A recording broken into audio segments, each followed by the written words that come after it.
Ya, assalamualaikum warahmatullahi wabarakatuh. Berjumpa kembali Bapak Ibu di komunitas belajar online Indonesia kali ini. Nah, pada kesempatan kali ini nanti saya akan menyampaikan materi atau menyampaikan video materi yang seperti yang sudah ada pada deskripsi webinar yang setelah kami informasikan pada aplikasi PMM ya. Nah, nanti silakan Bapak Ibu mengikuti dan menyimak apa yang jadi paparan kami. Semoga nantinya dapat bermanfaat untuk semuanya. Untuk itu kita mulai saja. Silakan nanti kita simak materi yang akan kita bahas pada kesempatan kali ini. Terima kasih. Assalamualaikum warahmatullahi wabarakatuh.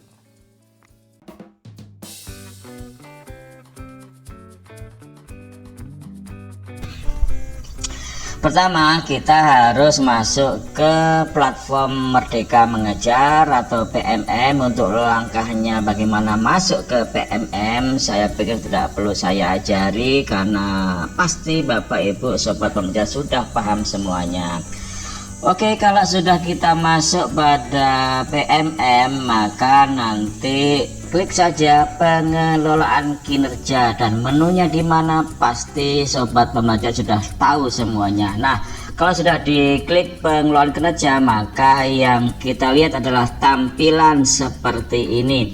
Inilah tampilan dari akun seorang guru ya. Perlu saya luruskan ya beberapa hal-hal yang masih miskonsepsi ya tentang RHK. Selama ini banyak konten kreator menyangkanya bahwa RHK itu jumlahnya yang 18 itu ya, RHK 1, RHK 2, RHK 3 sampai RHK 18. Itu sebenarnya tidak tepat. Itu bukan nomor RHK. Saya ulang ya, 1, 2, 3 sampai 18 itu bukan nomor RHK. Karena RHK itu tidak hanya terdiri dari pengembangan kompetensi yang jenisnya ada 18 jenis itu ya. RHK itu ada 3 ya, ada 3. Pertama adalah praktik kinerja, kemudian adalah pengembangan kompetensi dan tugas tambahan ya. Jadi kalau kita beri nomor ya, ini nomor 1 ya, di sini nomor 1, nanti nomor 1 ini tentang praktek kinerja, nanti di sini nomor yang pengembangan kompetensi nomor 2, 3, 4 sejumlah nanti itu berapa yang kita ambil dalam pengembangan kompetensi itu. Nah, terakhir nanti ada tugas tambahan. Oke, sekarang ya bagaimana cara melakukan persiapan untuk menuju ke observasi ya. Oke, untuk menuju ke persiapan observasi maka klik saja ini ya yang saya kasih kotak merah, saya kasih tanda panah, nanti klik aja cek langkah observasi, maka nanti muncul seperti ini. Nah, ini kebetulan yang dipilih untuk RHK praktek pembelajaran ya, jadi praktek pembelajaran atau praktek kinerja itu merupakan salah satu dari RHK ya, tidak hanya pengembangan kompetensi ya. Kemudian pengembangan setelah diklik praktek kinerja itu, sekarang yang dipilih adalah penerapan disiplin positif. Klik saja ini ya, klik, nanti akan muncul seperti apa. Nah, ini adalah indikator atau rubrik dari prinsip-prinsip disiplin positif. Nanti inilah yang diamati terhadap guru yang memilih pengelolaan kelas yang berfokus pada disiplin positif. Apa yang harus dilakukan, apa yang harus dihindari, semua ada di sini ya. Di sini ada tiga komponen. Yang pertama adalah guru melakukan refleksi dinamika kelas untuk menerapkan kesepakatan kelas. Yang kedua, guru melakukan penguatan positif terhadap perilaku yang sesuai dengan atau mendukung kesepakatan kelas. Yang ketiga, guru memfasilitasi peserta didik menyadari konsekuensi dan memperbaiki perilaku melanggarnya atau restitusi. Jadi Bapak sekalian, konsep dari disiplin positif ini ada 3. Nanti ini yang perlu dipahami bagi guru-guru yang memang mengambil RHK praktek pembelajaran yang terkait dengan disiplin positif. Yang pertama itu adalah guru nanti harus membuat kesepakatan kelas gitu ya. Nah, dalam membuat kesepakatan kelas apa-apa yang harus dilakukan di sini sudah ada semua, nanti tinggal dibaca ya. Misalkan guru mengajak peserta didik melakukan refleksi dinamik kelas dan selanjutnya. Nah, kemudian nanti guru harus mampu juga memberikan penguatan positif ketika anak-anak itu mematuhi kesepakatan kelas, dan guru juga memberikan konsekuensi yang sudah disepakati bila ada anak itu yang melanggar kesepakatan kelas. Ingat, ini tidak ada lagi hukuman ya, tidak ada lagi hukuman dalam konsep disiplin positif.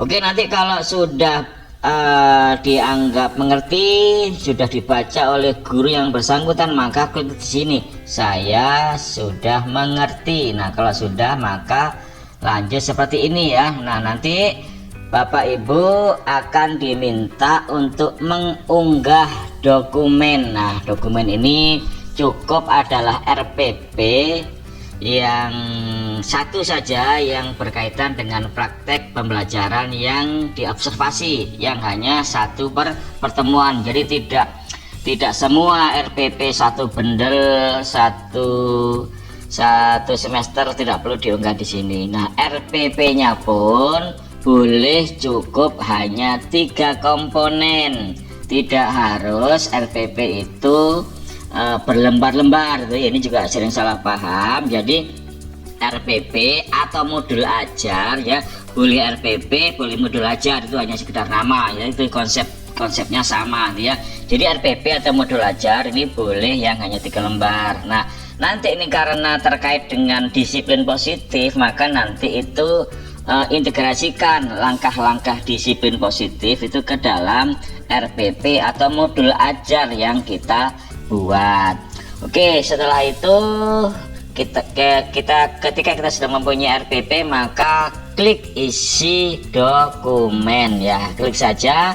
Nah, nanti kita sebagai guru diminta memilih salah satu ya dari ketiga pilihan ini. Yang pertama, guru melakukan refleksi dinamika kelas untuk menerapkan kesepakatan kelas. Guru melakukan penguatan positif, dan selanjutnya guru memfasilitasi peserta didik menyadari konsekuensi dan memperbaiki perilaku melanggarnya. Jadi 3 ini itu ada di rubrik atau indikator sebelumnya tadi. Nah, yang 3 komponen ini Bapak sekalian, sahabat belajar, boleh dipilih salah satu. Di sini maksimal 3 ya, berarti dipilih 1 boleh, dipilih 2 boleh, dipilih 3 juga boleh. Oke, setelah itu upaya mempelajari. Nah, kalau misalkan dipilih ini, guru melakukan penguatan positif. Apa yang perlu dipelajari oleh guru? Ya, cara memberikan penguatan positif. Nah, ini yang harus dipelajari oleh guru nanti, sehingga nanti ketika mempraktekkan tentang disiplin positif, maka sudah tidak bingung lagi apa itu langkah-langkah untuk menerapkan disiplin positif. Nah, setelah scroll ke bawah ya, scroll ke bawah, maka muncul seperti ini ya. Ini jadwal observasi. Jadi nanti kesepakatan antara pimpinan dan bawahan, atau guru dan atasan, atau guru dan kepala sekolah, atau guru dengan teman sejawatnya. Ingat, nanti yang observasi ini tidak harus kepala sekolah, bisa saja adalah teman sejawat. Maka dibuat kesepakatan tanggal berapa observasi, kemudian dipilih jenjangnya, jenjang apa, SMA atau SD atau SMP, kelas berapa, tinggal dipilih gitu ya. Kemudian diisi di sini kalau memang ada yang perlu diisi, tapi ini optional ya, tidak harus ditulis ya. Kemudian ini harus ditulis, ini mata pelajaran ditulis, nanti di sini di catatan lain ini optional. Nah, setelah itu Bapak sekalian unggah RPP di sini atau modul ajar. Jadi RPP boleh, modul ajar juga boleh. Boleh juga hanya 3 komponen. Yang penting nanti integrasikan konsep atau langkah-langkah disiplin positif di RPP yang Bapak Ibu unggah. Oke, setelah itu maka nanti simpan draft kalau memang ini belum final. Tapi kalau sudah final maka klik kumpulkan. Ini tombolnya masih belum nyala biru, masih hijau, masih abu karena ini belum final. Nanti kalau sudah kita klik unggah, kemudian kita ambil RPP atau modul ajar yang akan kita unggah, otomatis di sini akan muncul tombol warna biru kumpulkan.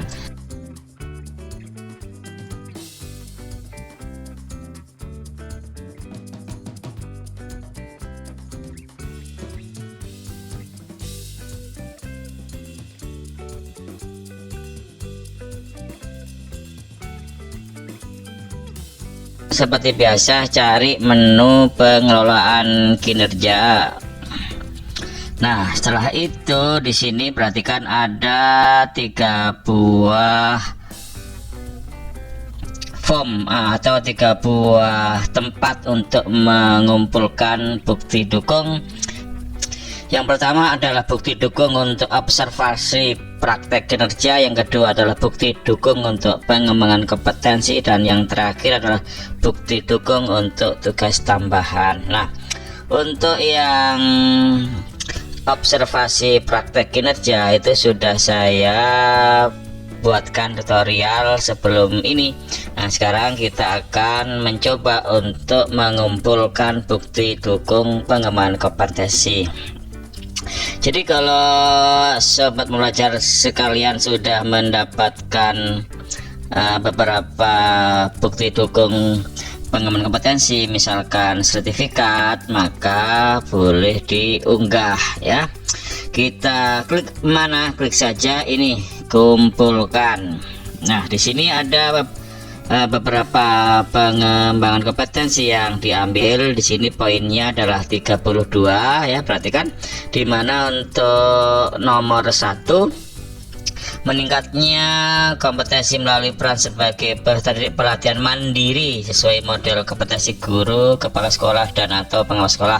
Nah, kalau ada kata-kata mandiri ini berarti pelatihannya melalui platform Merdeka Mengajar ya.